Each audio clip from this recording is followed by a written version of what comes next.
different than the way the average person tends to discuss it.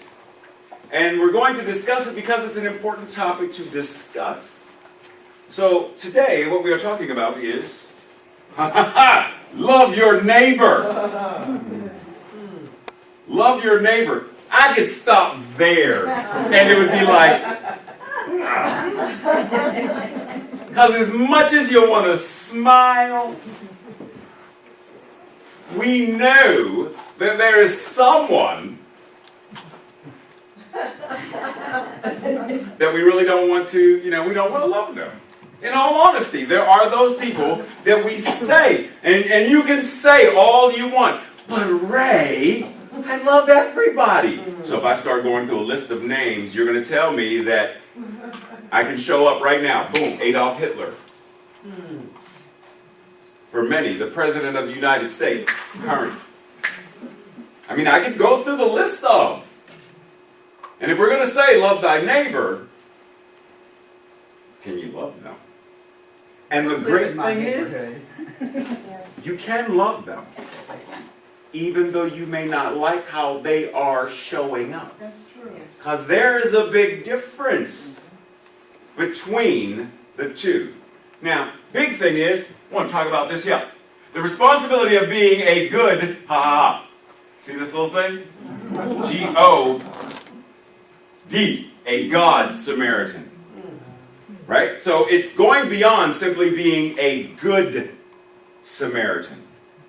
Now, question is, well, let's go through this. So it is said that a good Samaritan is a compassionate person who, what's the word? I can't be selfish? Okay. I can't be selfish in how I help others. Especially who? Strangers. And Richard Bach says, strangers are simply friends or family we have yet to meet. So ultimately, there are no strangers, ultimately. Especially when we start talking about, the divine or whatnot. There are no strangers. But there is the balance between, because it's being in the world but not of the world. So there's the balance between being conscious and responsible, especially as parents who teach our children, don't talk to strangers. There's a balance. But we must make sure that in teaching this lesson, we are not instilling fear. There's a difference. Now let us continue. Would you consider yourself a good Samaritan? Don't answer that, because I need you to think about it very carefully as we go on. What would you consider yourself a good Samaritan? What about a God Samaritan? Meaning a person living from within outward, a person who actively practices forgiveness. Oh, I'm sorry, I said the F word. Forgiveness in a radical and palpable way, so as to embrace every neighbor, every stranger, every friend, and every foe in the circle of love.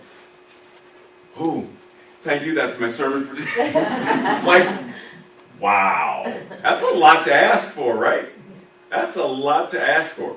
But check this out. So, how many from some former, background or whatnot were Christian, whether it's Catholic, Baptist, Pentecostal, I don't care what it is, but some Christian background?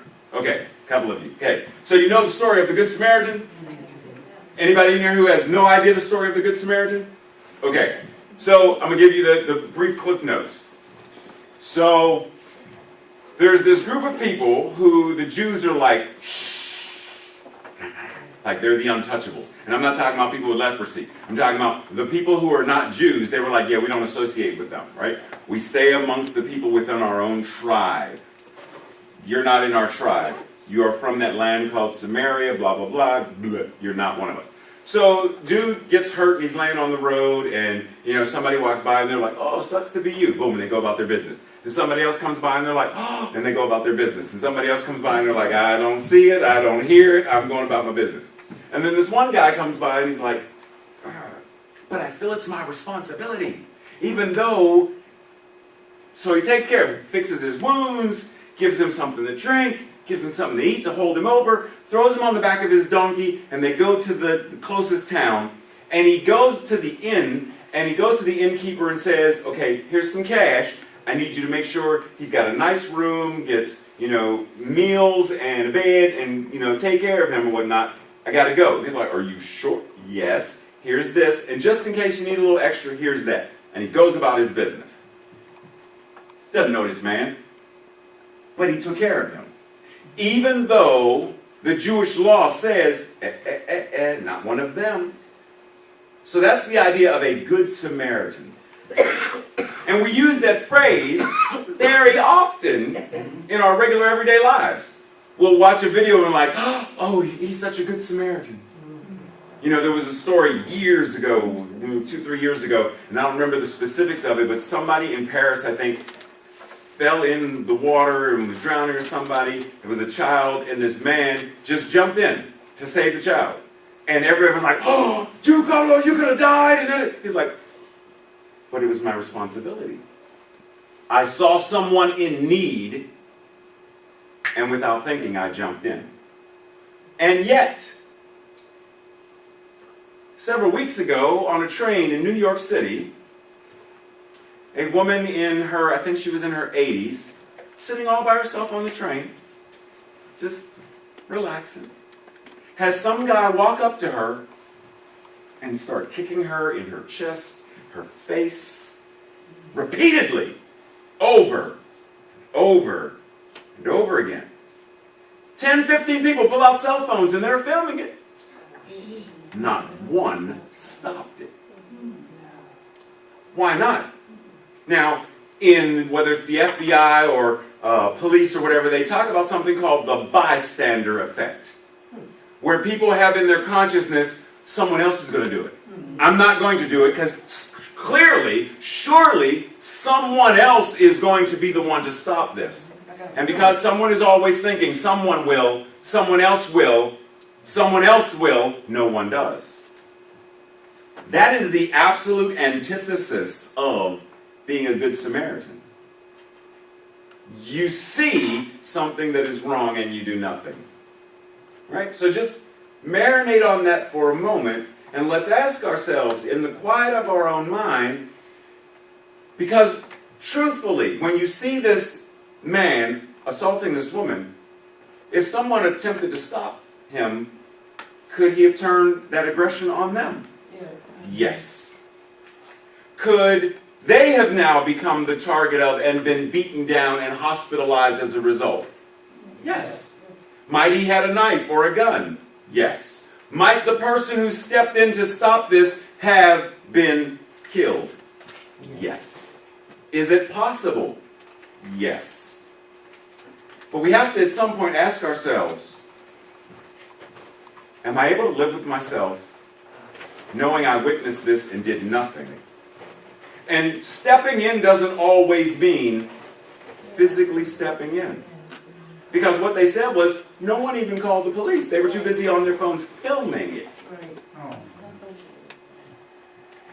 So it wasn't until after the train stopped and he got off and someone got her some help that then, so no one even said, hold on.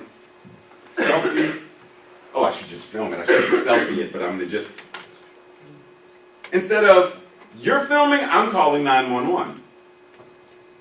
But see, everybody has this idea of, I want my video to be the next viral video on CNN. So we have to get very responsible with asking ourselves, if I see something that needs to be done, am I going to do it?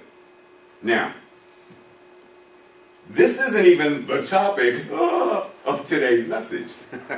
The topic of today's message is this: diversity and inclusion. Wrong way. Diversity and inclusion. Are we able to see diversity and inclusion in the story of the Good Samaritan? Diversity. Two individuals from two different tribes, two different groups of people. Inclusion. The one who says, I'm not supposed to, by the law of my people, I am not supposed to help this person. I'm supposed to let the person die by the side of the road, but instead I'm going to take care of him and make sure he is well. I am going to include him in my circle of service. So it is said that diversity... What are you doing? Thank you. Right, take your finger off. It is said that diversity is about embracing differences and recognizing the amazing things that are possible when it's woven into an organization or a cult, whatever, it's city, a nation, whatever's culture. Now, if I were to ask you, is that accurate? Do you have an answer? You think is that accurate? No, not Part. I don't think so. Diversity isn't about embracing. And yes, I saw a hand. Yes, I did. Go, give me, go say it, even though it's up there now. It's accurate, but incomplete. Right. So, in the grand scheme of things, diversity simply is. Diversity already exists. That which we call God, Spirit, Source, whatever, has already or is already showing up in, through, and as everything. Diversity is already present. Inclusion isn't ever present in all places at this present moment. Those are two different things. But we often speak about diversity and inclusion like it's... Because it's easy to have CSL Greater Baltimore be a diverse community. Because the funny thing is, even if every face in here were white, it's still a diverse community because every white person isn't every white person. If it was all black, every black person isn't every black person. Even though we are a community called America that loves to stereotype and generalize. We love to group people and things into one group and make assumptions. You know how men can be. Boom, all men are. Well, you know how women drivers. Like we say these things. And the moment we are saying it, we are now being inclusive or exclusive. We're excluding.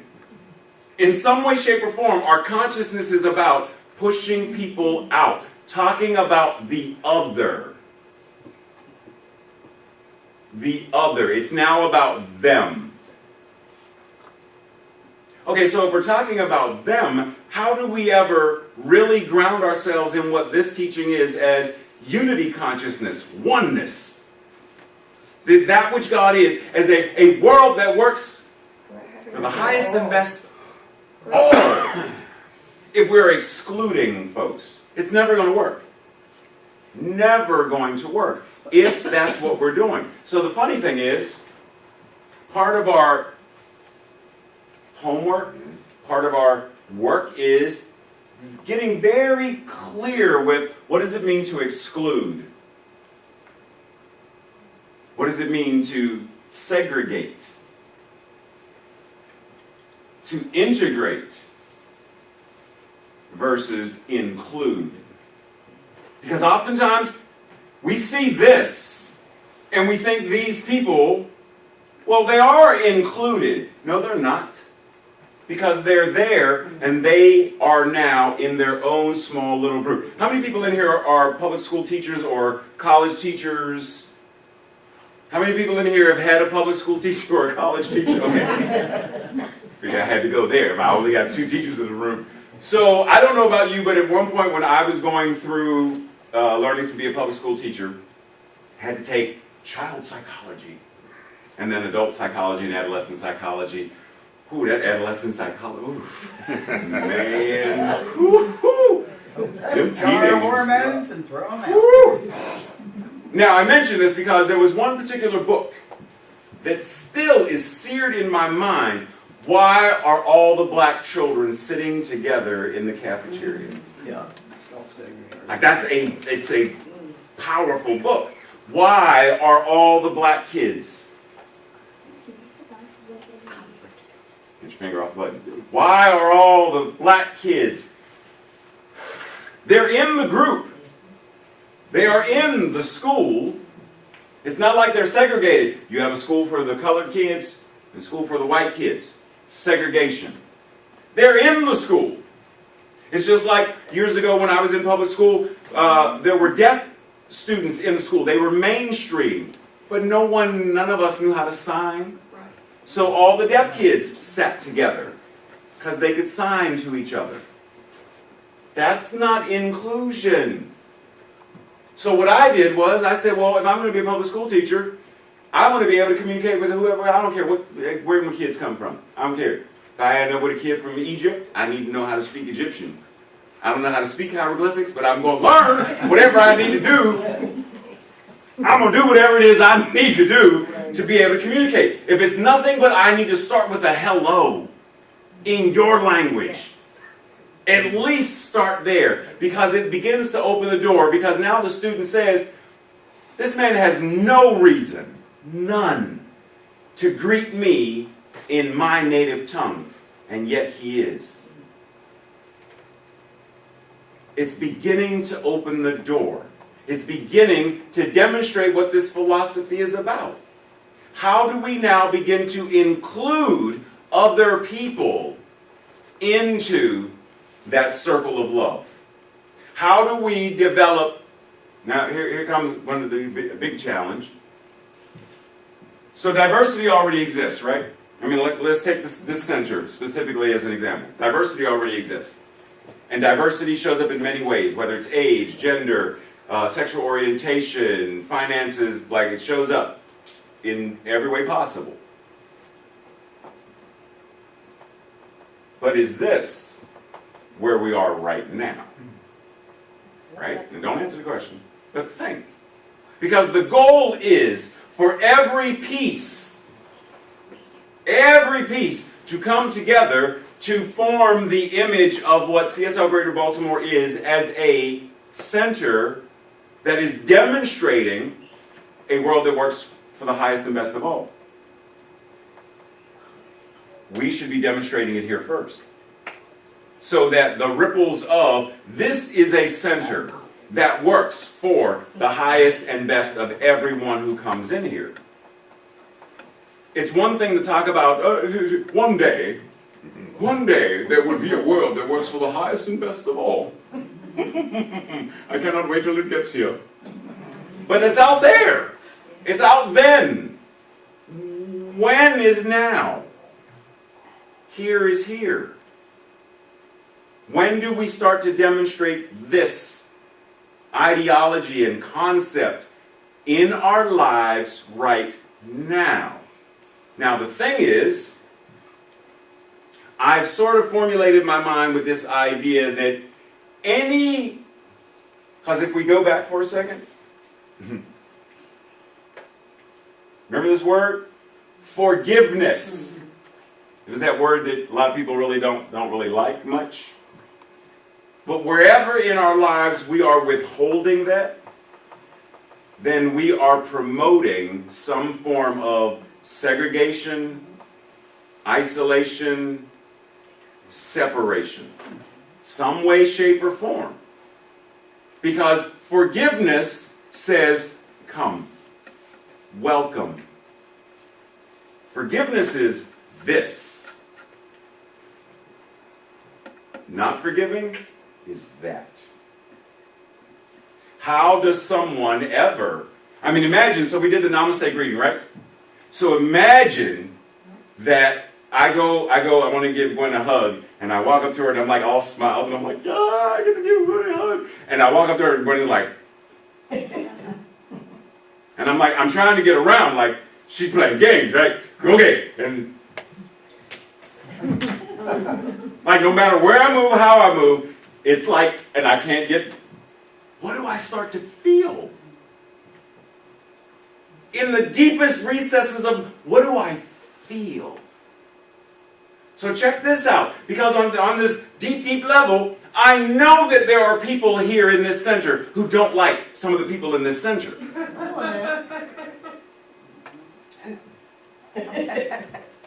It's a demonstration of the world. There are going to be people you don't like, but you can still love each other.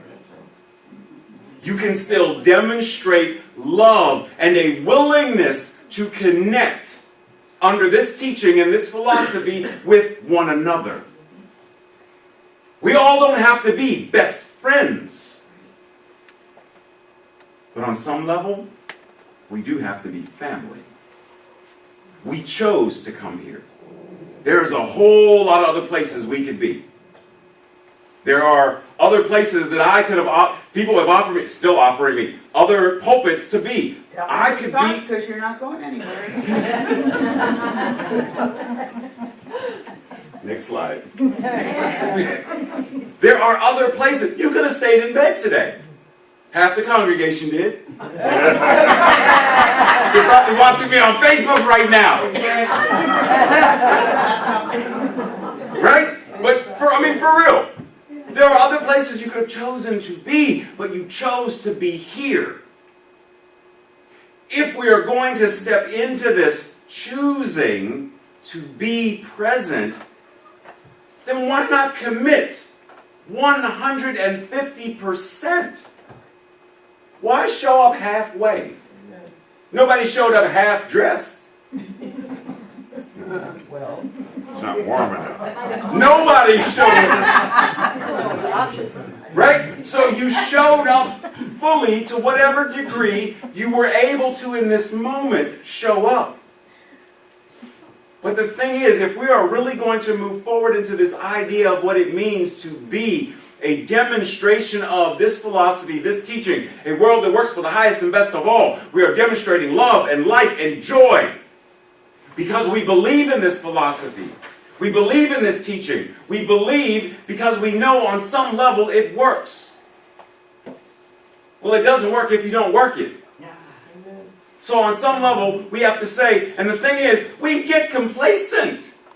We get comfortable. We are creatures of habit.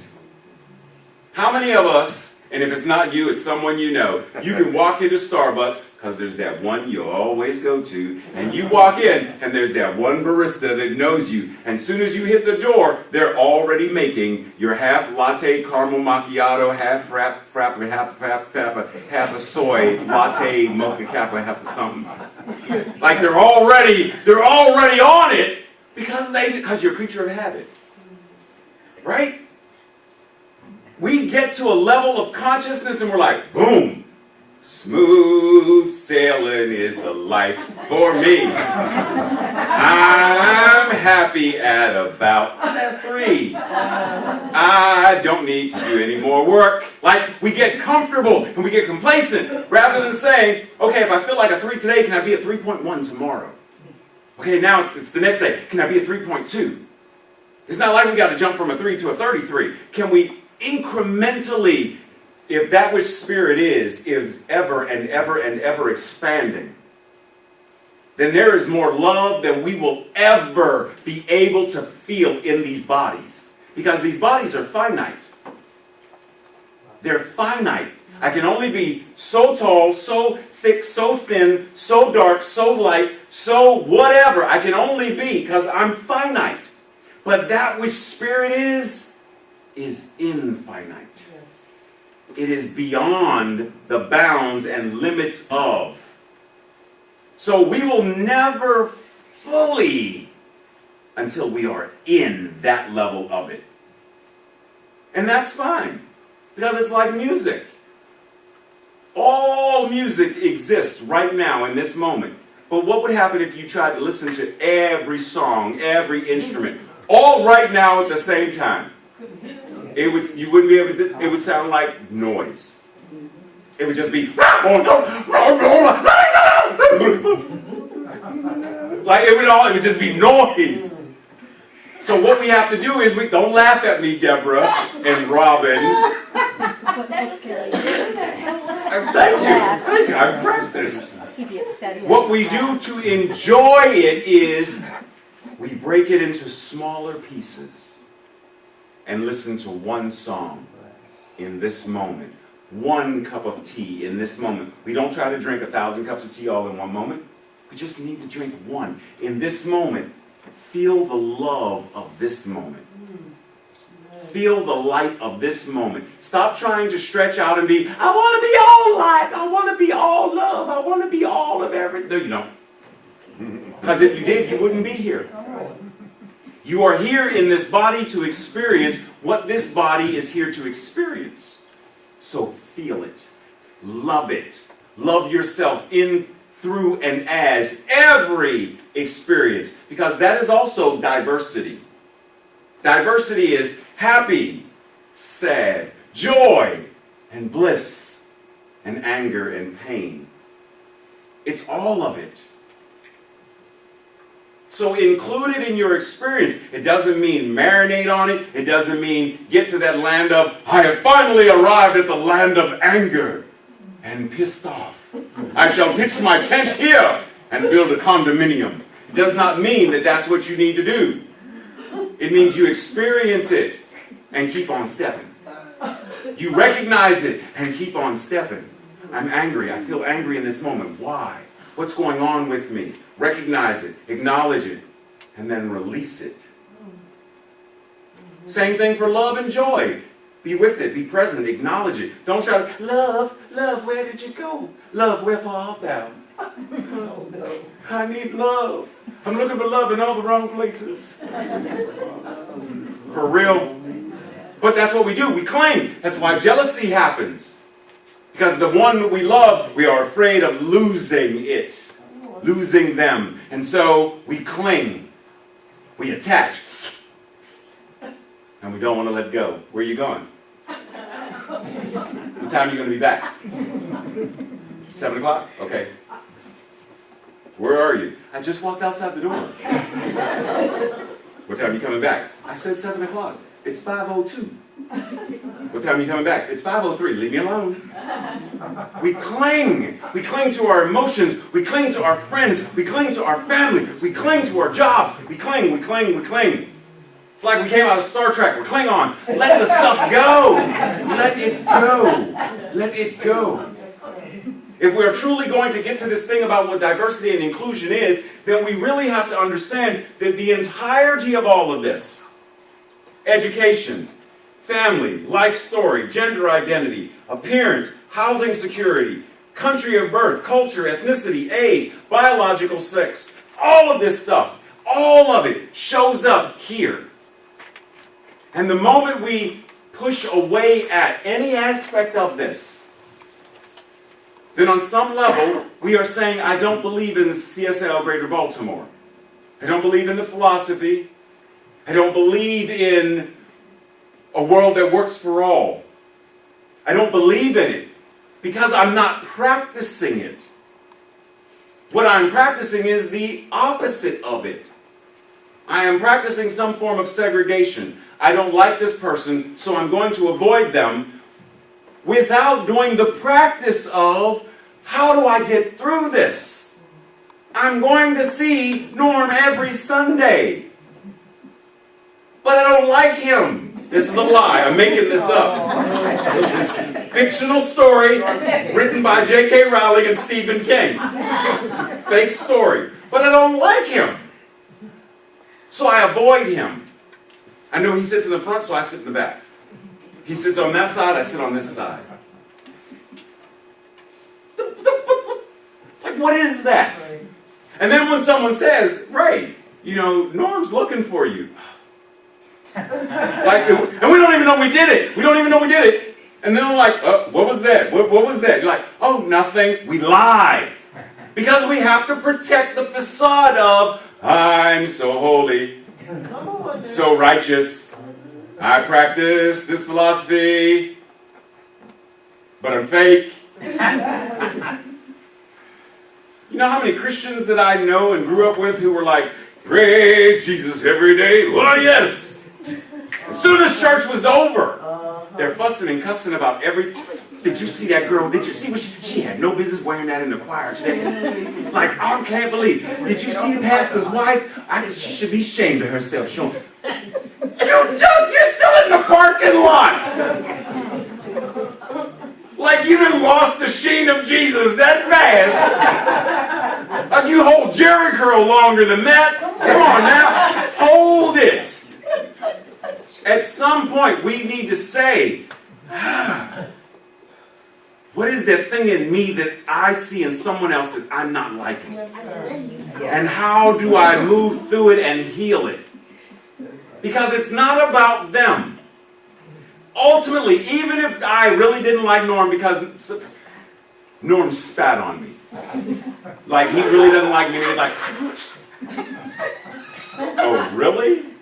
Like even if that's what it is, my disliking him isn't about that. That's right. It's about what I have in my mind or concept about what it means to be spat upon. Because there's a story in the Bible where Jesus was like, get some dirt, get some spit, put them together, put them on somebody's eyes, and you're healed. At some point, spit upon somebody is like, oh, Jesus, please spit on me.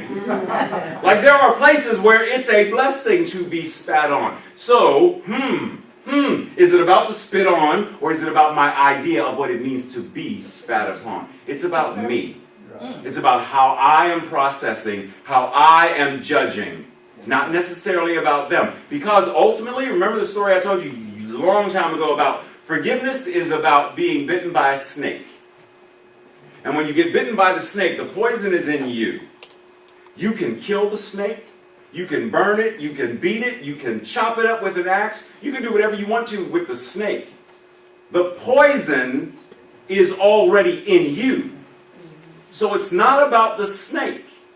It's about what do I need to do for me to get the poison out of me? How do I get the poison out of me? And I don't need to go, hey, snake, come here, come here. I need you to get this out of me. First of all, I need to tell you how wrong you were for biting me in the first place. You bad snake. First of all, you shouldn't have gave Eve the apple. Let me tell you about yourself. None of that does anything. The poison is coursing through my body and I'm withering away moment by moment. Because I'm standing in righteous indignation rather than standing in righteousness. If I'm going to stand in righteousness, righteousness says what is right for me. Truth. Truth is what is right. And what is the truth of this moment? The truth of this moment. Nothing you can do ultimately that hurts me unless I allow it. There's nothing you can say to me that hurts me unless I allow it. I don't care what you call me. Viktor Frankl said, yeah, the Nazis, I realized at one point that the Nazis were the prisoners in the concentration camp because they could do whatever they wanted to my body. But that which I am, they could not touch. That's right. And the moment he realized they could not touch him, he was free. And knew his body was going to also be free outside of Hitler's Germany and concentration camps. If we really want to embrace this idea, then we need to step into a completely different level of being. Right? So, did I tell you the story about this guy? Michael,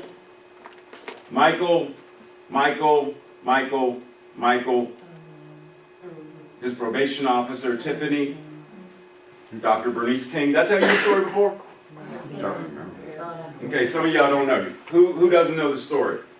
Okay, you win. You're the majority. So, sorry, Fifi. I'm going to repeat it. Okay, so real quick. Neo-Nazi. Right? Major neo-Nazi. Whole bunch of tattoos and stuff all over his body. Attended the meetings, as you can see. Was a card-carrying member. And a gun-carrying member at that. As a result of all of his activities or whatever, he ended up in jail. Goes through jail. While in jail, probation officer, Tiffany. He gets out of jail, and she's working with him while he's in jail or whatever, right?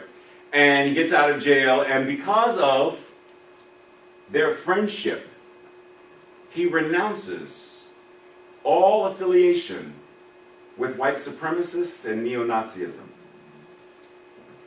He goes and starts getting the tattoos of the Nazi stuff covered.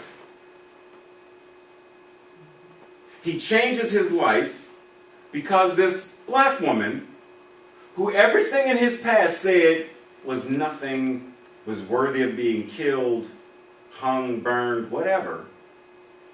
But because she was willing to see beyond any of the accoutrements of, and she saw to this man's heart, all of that melted away.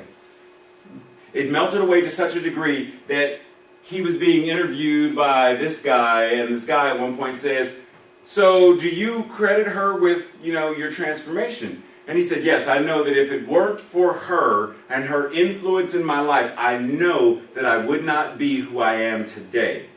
And the guy said, "So she's a really good friend to you?" He said, "No, she's family now." Transformation was so huge that they go to Atlanta, Dr. Bernice King.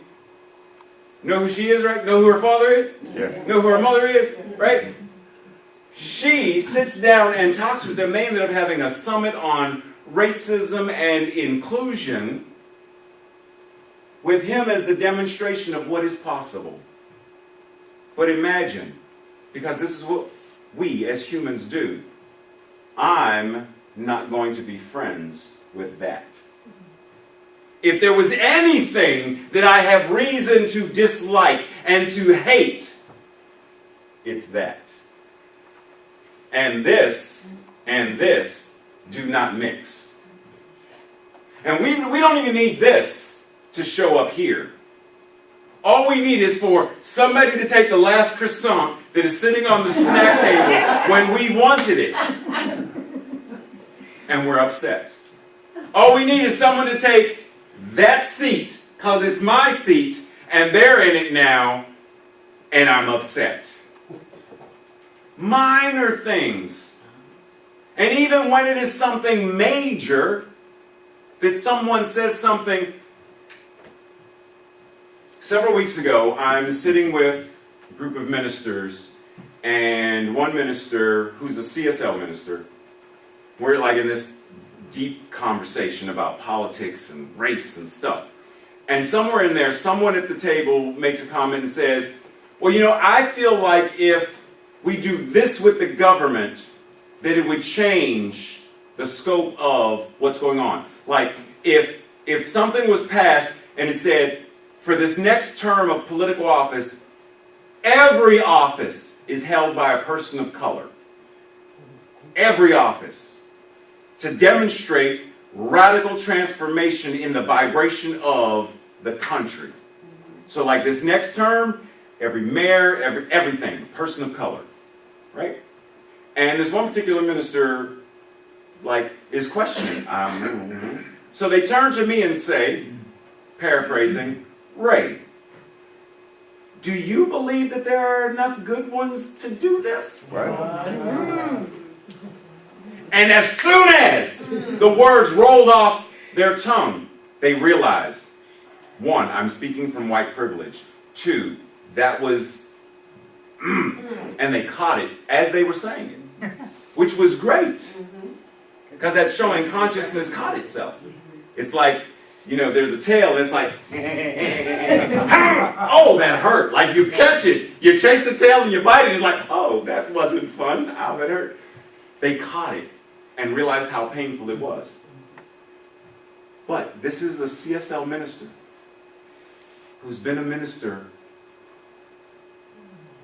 maybe 20 years? Long time.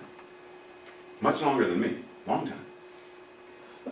Which makes me wonder, how many other CSL ministers or practitioners, board members, etc. in our movement don't have the consciousness to catch it. And they are running based upon that. But see, the thing is, and immediately they apologize. "Ray, I'm so sorry. I hope I didn't offend." I got you. I understand. And I appreciate you extending an apology. I appreciate it. I don't need it. But I appreciate it. But the idea is, what if I had gotten angry? Or I have a right to feel angry. But what if I had sat in it? What if I had been like the bad parent who, when the baby goes, and the parent says, Just sit in that. Just sit in it. Till you learn how to tell me you need to go potty, just sit in it. Just sit in it. Sit in it. Is that what we do? Like, is that what's good for us? No. No parent is going to do that prayerfully because it's not effective. So if we want to really develop and step into this thing called inclusion, then one, it's time to understand that every color, every piece, all of it goes into the beauty that is a stained glass window. All of it. Because the moment one piece is out, something in the harmony doesn't quite, the light's not going to hit it the same way. It's not going to be quite as beautiful. But see, what we know is there is no part of this circle that isn't God. So every part of the circle of our teaching symbol, all of it is God. And if all of it is God, then all of it is good. So the invitation is, how do we now step into a completely new level of being in and around one another that says, I see you, I hear you, I'm with you. Even when we don't like someone, to know that it's my responsibility to forgive. It's my responsibility to do the work. If I am the one who does not like, then I am the one who is being called to do what is mine to do. Because until I, Ray, am open-armed and welcoming of all, even those who abused me in the past, even those who raped me in the past, because I still speak to both of these groups. I speak to them differently, but I still speak to them. Because the moment I hold on to anger and hate and vengeance, nothing changes. So the invitation is, how do we include? How do we make space in our hearts and our consciousness for all? Let's pray.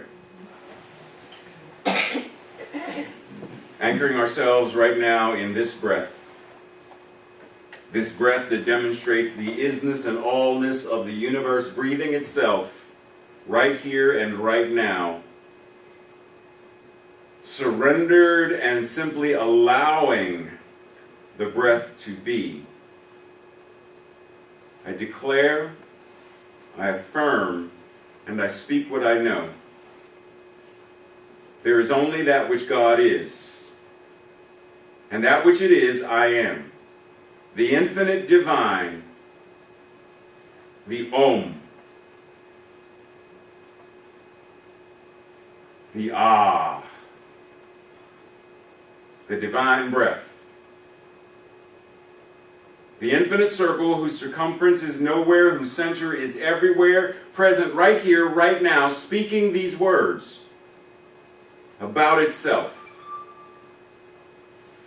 And so what I know is that God being all there is, all that it is, I am, and all that it is, we are. Because what is true for me is true for all that God is. Every aspect, every individualized incarnation of the universe is the full expression of that divine power and presence incarnated in that body. Meaning, there is not part of my being that is God, and part of my being that is human, and part of my being that is sacred, and part of my being that is not sacred, profane. No, God is all there is. And so every part of my being, the human and the spirit, God. The male part of me, God. The person of color part of me, God. Every part of me is God demonstrating itself. And as I said, what is true for me must be true for everyone in this room, everyone on Facebook or YouTube or wherever, Bedside Baptist this morning, wherever everyone is, God is. And knowing that wherever I am, God is, I know that all is not simply well, but is wellness expressing, goodness expressing, absolute perfection and love and magnificence expressing.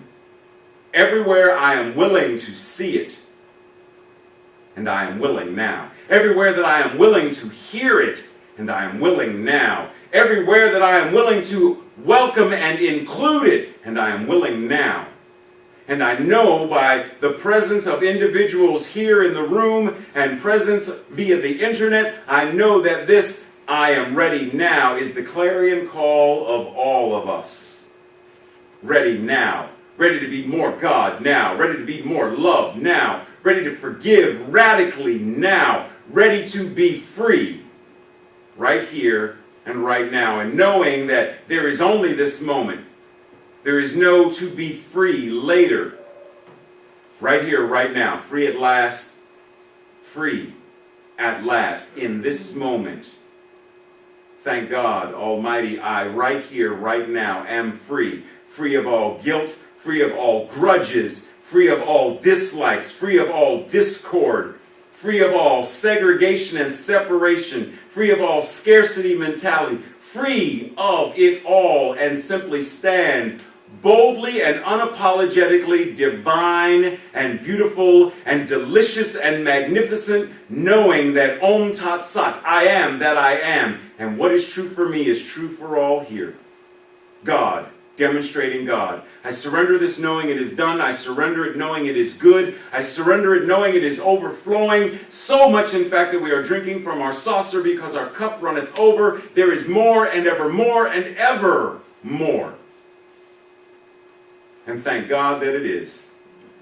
Surrendered, released, because it is done. Together we affirm, we declare, and we demand that the universe continue to demonstrate its conspiracy of its own good and righteousness in, through, and as us by saying together, and so it is. Amen.